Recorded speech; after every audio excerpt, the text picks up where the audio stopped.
They told stories of galaxies no man could survive, of black zones charted in red on every cosmic map, where light bends into silence and navigation systems go mad from whispering particles. Places that even warships dare not cross. Yet here he was. Arkon, the last sentinel of Earth's collapsing defense order, floating alone in the desolate graveyard belt of Andarion, a nowhere space surrounded by the fossilized remnants of broken planets and god-sized celestial corpses.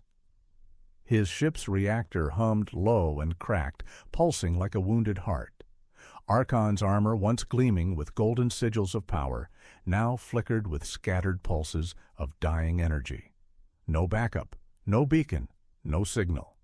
Just him and the ship's AI, looping his last recorded memory on repeat. "This is Arkon. The mission failed. The gate collapsed. If anyone finds this, I'm not dead yet." For 5 days he drifted in the silence, living on recycled oxygen and micro-rations, barely sleeping, the stars outside spinning like hallucinations.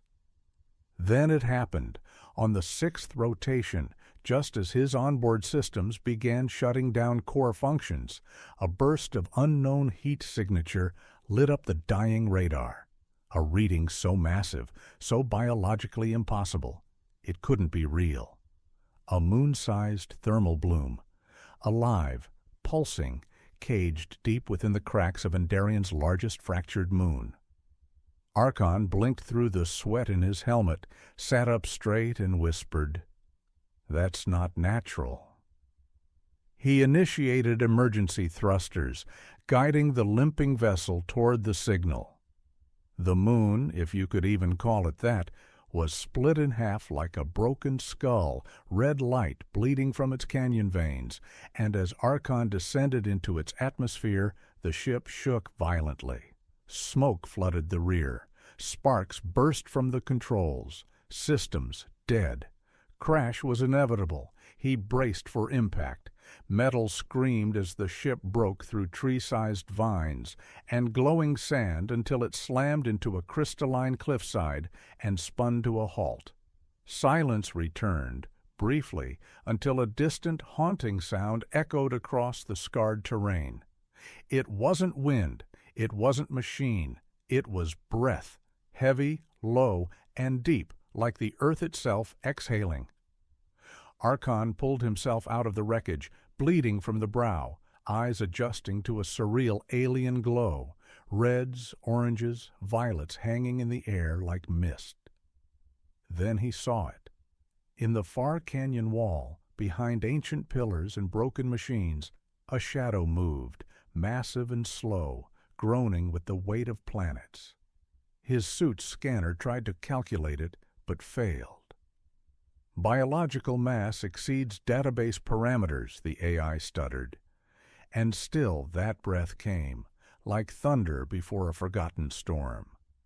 Arkon gripped his gauntlet blades, instincts flaring, but something in the air told him this wasn't an enemy.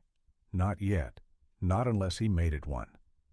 "Whatever you are," he whispered, eyes locked on the canyon, "I didn't come to fight. I came to survive." And from the darkness, a glowing eye opened, just one, the size of a house, watching him, unblinking. The canyon was a cathedral of silence and rust, echoing with the faint hum of forgotten machines and ancient agony. Its walls scorched with impact burns and alien glyphs, long erased by time. Arkon stepped carefully between broken pylons, his boots crunching over fossilized bone and shattered armor, not from any species he recognized. The colossal eye still stared at him, unblinking from the canyon's inner vault, and with each step closer, the shape revealed itself, bit by bit, like a mountain coming to life. It wasn't just a creature. It was a being carved by nature and war, a 250-foot titan, simian in form, but unlike any primate Arkon had seen in Earth's records. Its body was bound by glowing chains sunk deep into flesh, connecting it to obelisks of alien alloy pulsing with containment energy. Blood, thick and dark like molten stone, oozed from wounds that looked centuries old but never healed. The creature groaned, its breath shaking the air like subsonic thunder, yet it made no move to attack. Not even when Arkon stood just a few yards from its enormous chained hand, larger than a dropship. His gauntlet scanner blinked furiously, trying to understand this anomaly. This entity is biologically enhanced, conscious, ancient, afraid, the AI whispered. Then came the voice, not spoken, but telepathic, raw and fractured, like shattered glass echoing in his mind. "Run! Before they return!" Arkon staggered back. "You speak?" he muttered. But before he could say more, a sudden pulse in the air cracked the sky, a distant scream of engines.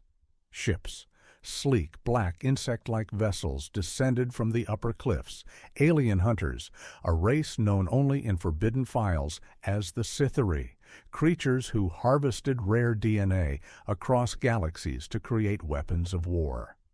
One of them, tall and draped in a bone-white exosuit, landed before Arkon, his mechanical limbs crackling with venom. "You're trespassing in a sovereign extraction zone," it hissed in a voice that sounded like a swarm of knives. Arkon clenched his fists. "That thing, he's not cargo." The Sithari laughed, a shrill, layered shriek. "He's a battery. We drain his memory and clone his rage. You wouldn't understand." Arkon's eyes blazed. "Try me." What happened next was instinct. A solar pulse roared from Arkon's chest, blinding in its fury as he leapt into the air, spinning like a comet of vengeance. The first alien fell in pieces, the second exploded in midair. The rest scattered, but not fast enough. Arkon landed with a quake, blades extended, armor flaring with awakened power as the Titan watched, its chained eyes glowing with hope for the first time in centuries. When it was over, silence returned. Except now, the chains holding the Titan began to crack, responding to the psychic link now shared between them. Arkon turned to the creature, panting, scorched, but standing. "I don't know who you are," he said, "but no one deserves this." Then he raised both arms and fired a direct pulse of energy into the obelisks, breaking the locks one by one. The final chain shattered with a sound like a dying star, and the ape, this god-titan of forgotten worlds, stood up fully for the first time in lifetimes. And he didn't roar. He bowed one colossal arm over his heart. "I am Ghural," the voice echoed softly in Arkon's mind. "You are no longer alone." The earth trembled beneath Arkon's feet as Ghural rose, no longer a chained relic, but a living monolith reborn under the burning skies of the fractured moon. His skin shimmered like obsidian stone, soaked in molten firelight, and his golden eyes, once dim with centuries of torment, now radiated a calm power, wise, primal, and full of purpose. Arkon stood in the shadows of this god-sized ape and felt something strange flicker inside his armor's neural net, a synchronization, a resonance like a heartbeat aligning with another. The AI struggled to describe it, calling it synaptic tethering, but Arkon didn't need a report. He felt it, Ghural's memories bleeding into his own, lush jungles spanning asteroid belts, temples built on trees the size of mountains, a race of ape-like titans who once guarded the knowledge of solar engineering across galaxies. They weren't beasts. They were architects of balance. And then came the Sithari, harvesters, desecrators, destroyers. One by one, the great titans fell.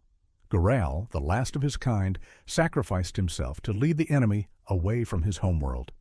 He'd been imprisoned here ever since, alone, broken, forgotten. Until now. Arkon reached out, placing his gauntlet on the creature's arm, and Ghural responded in kind, touching Arkon's shoulder with a fingertip the size of a boulder. An unspoken oath now forged. Suddenly, alarms blared through the ruined canyons. The Cytheri weren't finished. A dreadnought-class mothership appeared above the red clouds, blotting out the sun, unleashing squadrons of drones armed with planetary disruptors. "They're going to wipe this moon clean," Arkon said, his voice steady. Ghural turned toward the oncoming swarm and roared, not with fury, but with resolve. The roar became a force field, vibrating the sky itself. Together, they leapt into the fray, Arkon riding Ghural's armored back like a knight on a god-beast, launching solar strikes mid-air, while Ghural hurled entire rock towers like spears. The Cytheri forces were unprepared for this unity. Where one had brute strength, the other had strategy. Where one commanded cosmic power, the other wielded ancestral might. The battlefield turned into a ballet of destruction and defiance. In a final act of war, Arkon channeled his entire power core into Ghural's telepathic field, allowing the Titan to grow even stronger, his roar disintegrating the Cytheri dreadnought in a thunderous cascade of light and gravity. When it was over, fire rained like golden snow. Silence returned, but it was a different silence, one of peace, of endings and beginnings. Ghural knelt in the canyon once more, but this time not in chains. Arkon climbed down, his armor dim but his spirit brighter than ever. "We're not finished," he said. "You're not the last anymore." Ghural's massive eyes gleamed. "Then we go to where the stars remember us." The final scene. The two heroes, now bonded beyond language, walking side by side through the glowing ruins toward a ship that wasn't Arkon's, but Ghural's, reactivated and ancient, rising from beneath the canyon sands like a memory reborn. Together, they would find Ghural's homeworld. Together, they would awaken what remained. And the stars above, long silent, blinked again, like they remembered who these two were.